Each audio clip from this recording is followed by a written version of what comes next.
Olá, espero que você esteja bem. Seja muito bem-vindo à comunidade Evangelho Puro e Simples. Antes de começar a falar do conteúdo desta aula, clique em curtir e compartilhe esse vídeo para que ele possa chegar a mais pessoas. Estamos chegando no Natal. Estou postando esse vídeo na véspera do Natal, época em que as pessoas se reúnem a família, amigos, trocam presentes, participam da ceia e se alegram. E não há absolutamente nada de errado nisso. Muito embora a Bíblia não recomende que se comemore o nascimento de ninguém, aliás, pelo que me lembro, a Bíblia só cita um aniversário, o aniversário do rei Herodes Antipas, que ordenou, ainda que a contragosto, a decapitação de João Batista. Mas hoje falaremos sobre o Natal e a sua importância. A palavra Natal vem do latim natalis, que significa nascer ou ser posto no mundo. Ainda que o Natal ele tenha elementos pagãos e parte do que foi adotado pela igreja cristã no mundo todo seja oriundo de festas pagãs com outras divindades envolvidas, fato é que a Igreja de Jesus, os cristãos, adotaram o Natal como uma data simbólica para que fosse comemorado o nascimento de Jesus. Então, o que nós temos a dizer sobre o Natal é que sim, o Natal é uma festa religiosa que celebra o nascimento de Jesus Cristo, que é a figura central do cristianismo. Então, se você é ateu ou não é cristão, de verdade, talvez nem devesse comemorar o Natal. Calma, é brincadeira. Comemore sim o Natal com a sua família, isso é muito importante, mas vamos para uma primeira reflexão sobre isso. O Natal é a comemoração do nascimento de Jesus, ou seja, é o aniversário dele. Você já foi a algum aniversário cujo aniversariante não estava presente? Isso faz sentido para você? Aniversário da sua mãe, você vai lá, organiza uma festa e não convida a sua mãe para participar? Não faz questão que ela esteja presente? Pior ainda, faz coisas que não agradam a ela na festa?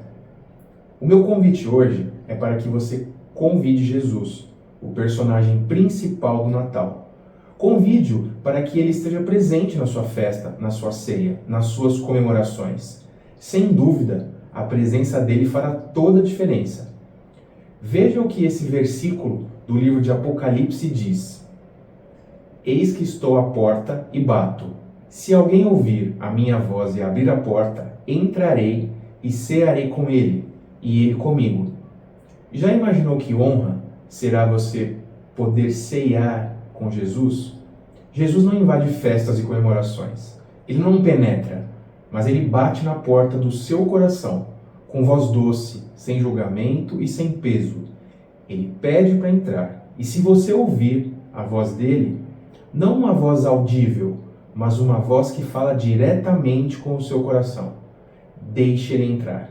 Quando Jesus entra na vida de alguém, essa vida muda, pois tudo se faz novo.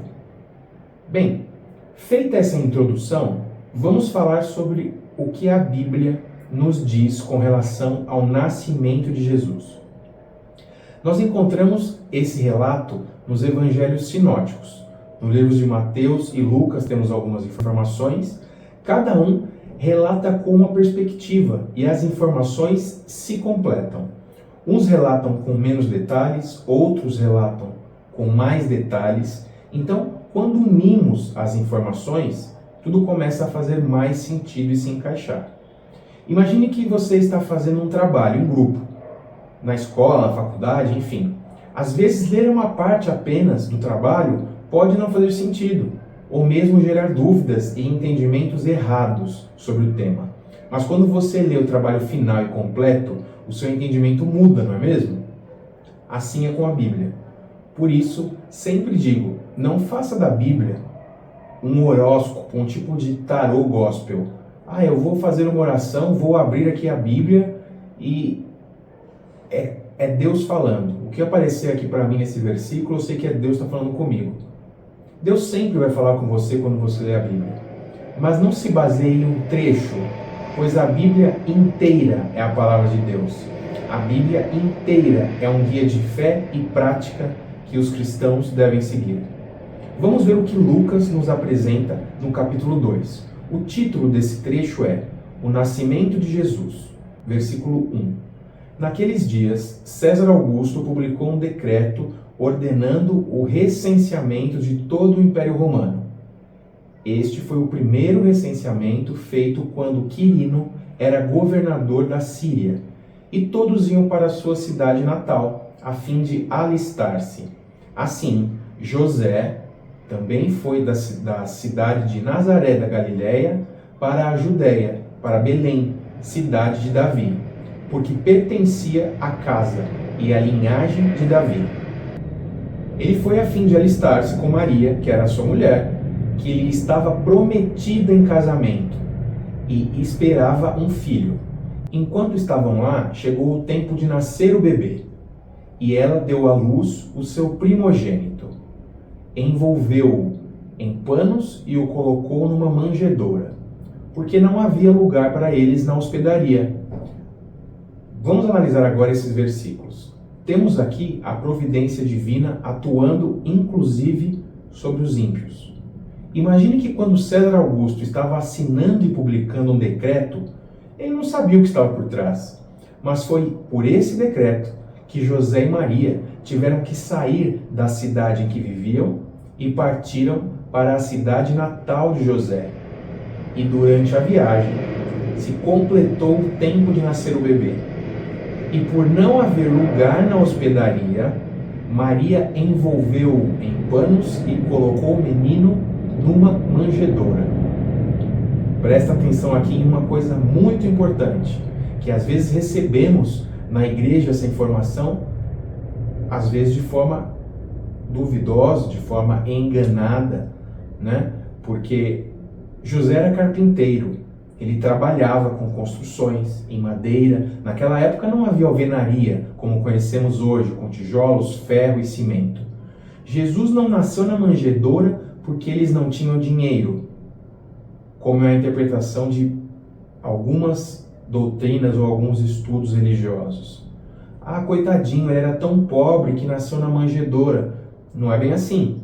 O que a Bíblia nos diz não é isso. O que aconteceu é que o número de pessoas que estavam na cidade era maior do que o número de hóspedes que a hospedaria comportava. Com isso, eles não encontraram lugar. É como se você resolvesse passar o final de ano em Florianópolis, chega lá no dia 30 de dezembro e encontra todos os hotéis lotados. O que você vai fazer? Você vai ter que se virar. Vai ficar na praia, armar um acampamento, uma barraca, tentar alugar um quarto de alguém no Airbnb, enfim, você vai tentar alguma coisa. Mas naquela época não tinha um sistema de reservas, não tinha tecnologia e tudo mais. Inclusive o relato de Lucas diz que não conseguiram lugar na hospedaria, o que nos leva a crer que não existiam vários lugares para se hospedar. Não é que era uma das hospedarias, era na hospedaria. Vamos agora para o relato de Mateus. Nós temos o seguinte, o título dessa passagem é A Visita dos Sábios. Versículo 1. Depois que Jesus nasceu em Belém da Judéia, nos dias do rei Herodes, magos vindos do Oriente chegaram a Jerusalém e perguntaram: onde está o recém-nascido rei dos judeus? Vimos a sua estrela no Oriente e viemos adorá-lo. Quando o rei Herodes ouviu isso, ficou perturbado, e com ele toda Jerusalém. Tendo reunido todos os chefes dos sacerdotes, do povo e os mestres da lei, perguntou-lhes onde deveria nascer o Cristo. E eles responderam: em Belém da Judéia, pois assim escreveu o profeta. Mas tu, Belém, da terra de Judá, de forma alguma és a menor em meio às principais cidades de Judá, pois de ti virá o líder que, como pastor, conduzirá Israel, o meu povo. Então Herodes chamou os magos secretamente e informou-se com eles a respeito do tempo exato em que a estrela tinha aparecido. Enviou-os a Belém e disse: vão informar-se com exatidão sobre o menino. Logo que o encontrarem, avisem-me, para que eu também vá adorá-lo. Depois de ouvirem o rei, eles seguiram o seu caminho, e a estrela que tinham visto no oriente foi adiante deles, até que finalmente parou sobre o lugar onde estava o menino. Quando tornaram a ver a estrela, encheram-se de júbilo. Ao entrarem na casa, viram o menino com Maria, sua mãe, e prostrando-se, o adoraram. Então abriram os seus tesouros e lhe deram presentes: ouro, incenso e mirra. E tendo sido advertidos em sonho para não voltarem a Herodes, retornaram à sua terra por outro caminho. Aqui temos também uma interpretação equivocada dos fatos cronológicos e algumas suposições. Os presépios e encenações de Natal que nós vemos, que são apresentados para a gente desde sempre, contemplam 3 reis magos visitando Jesus na manjedoura, cercado de animais. Mas a Bíblia não menciona em nenhum lugar que eram reis. Também não menciona que eram 3. E a visita não foi logo que ele nasceu. Esses magos que vieram do Oriente, a gente não consegue saber ao certo o que e onde era o Oriente, porque tudo que estava a leste da Palestina era chamado de Oriente. Mas podemos considerar que vieram de algum lugar do mundo antigo, como Mesopotâmia ou Pérsia, e que andaram mais de 800 quilômetros, cruzando trechos de deserto, contornando obstáculos, até chegarem a Jerusalém. Se 800 quilômetros hoje não é uma distância curta para nós, com carros, aviões à disposição, imagine então uma viagem de camelos. Os magos chegaram a Jerusalém cerca de 2 anos após o nascimento de Jesus. E o que a Bíblia diz é que ao entrarem na casa, viram o menino com Maria e prostrando-se o adoraram. Então aqui não diz que encontraram Jesus recém-nascido, envolvido em panos na manjedoura. Percebam que aqui também não diz que adoraram Maria, mas prostrando-se o adoraram. Sobre os presentes que eles trouxeram, o ouro é para simbolizar que Jesus é rei. O incenso é para simbolizar que Jesus é sacerdote. E a mirra é para embalsamar o seu corpo, pois ele é um ser humano mortal. Essa prática os judeus carregaram desde o Egito, quando eram escravos de Faraó. Você não vê múmias enfaixadas e embalsamadas em filmes ou até mesmo em museus? Os judeus carregaram parte dos costumes egípcios e incorporaram à sua cultura. Nós temos lá na frente que Maria quebrou o vaso de alabastro e derramou sobre Jesus uma essência de nardo puro, e o próprio Jesus disse: o que ela fez foi ungí-lo antecipadamente para a sepultura. Um ponto importante aqui sobre Herodes é que ele era um rei muito louco e cruel, e temia que qualquer um pudesse tomar o seu poder.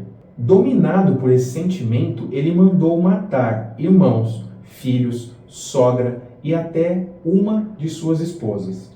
Então, a declaração que temos no versículo 3, quando o rei Herodes ouviu isso, ficou perturbado e com ele toda Jerusalém, é porque o povo, conhecendo a sua fama, temia o que ele poderia fazer. Nos versículos seguintes, temos: então Herodes chamou os magos secretamente e informou-se com eles a respeito do tempo exato em que a estrela tinha aparecido.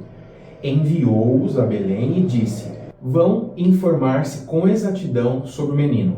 Logo que o encontrarem, avisem-me, para que eu também vá adorá-lo. E tendo sido advertidos em sonho para não voltarem a Herodes, retornaram à sua terra por outro caminho. Ou seja, Herodes queria saber quem era o menino e onde estava o menino, não para ir adorá-lo, mas sim para ir até lá e mandar matar o menino, Jesus. Depois dessa passagem, nós temos que um anjo apareceu a José e orientou para que fugissem para o Egito, porque Herodes iria procurar o menino para matá-lo.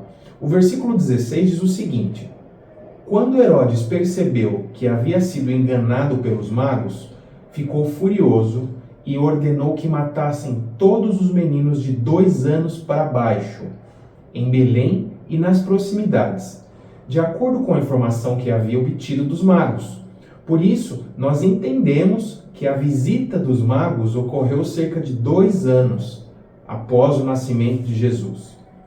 Esses são os principais fatos e narrativas que a Bíblia nos apresenta sobre o nascimento de Jesus. Claro que podemos especular sobre a data, mas nunca vai bater com a data que nós comemoramos hoje. Primeiro porque o calendário da época tinha 10 meses de 30 dias cada, o que resulta em um ano de 300 dias. E o nosso calendário tem hoje 12 meses, 365 dias no total.